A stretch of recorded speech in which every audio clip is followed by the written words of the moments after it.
Қалайсыңдар? Көңіл-күйлерің қалай? Жақсы ма? Ертек айтып берсем тыңдайсыңдар ма?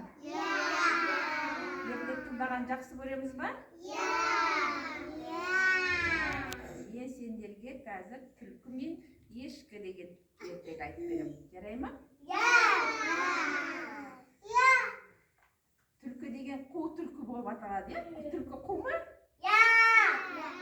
Түлкі деген мақтаншақ, қу, мақтанып келе жатырған ғой, жолға қарамай бүйтіп өзі жүгіріп бүйтіп келе жатса, келе жатқан ғой, сөйтсе алдында деген чұңқыр бар екен.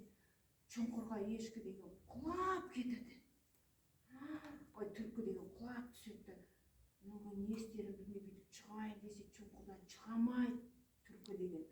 Енді не істейін деп біресе бұлай секіреді, біресе бұлай секіреді. Түк шыға алмайды. Соның кейін ал бір ешкі болса, ол су ішкісі келіп келе жатыр екен. Жан-жағына қарап су ішкісі келіп, күн ыстық, шөл деп су ішкісі келіп, су іздеп келе жатқан ғой дейді.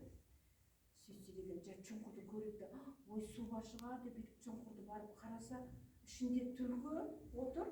Ей, түлкі батыр, сен не қылып отырсың бұл жақта деп ешкі сұрайды түлкіден. Сонда барып түлкі не деп айтады оған?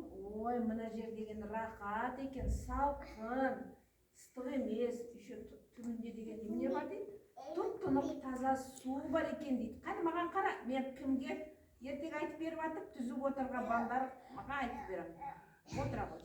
Сосын барып қазына ешкі деген қазына су ішіп алайын дейді да, секіріп түседі чұңқырға, ешкі деген секіріп түскен кезде түлкі не қылады?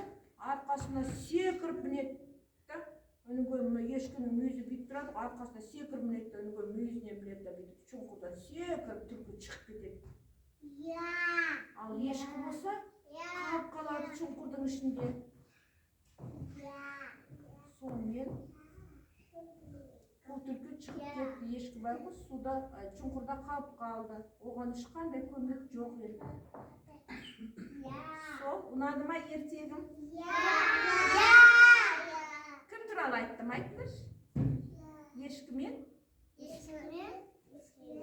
Тағы да? Қу түлкі. Түлкі мен ешкі туралы ертек айттым,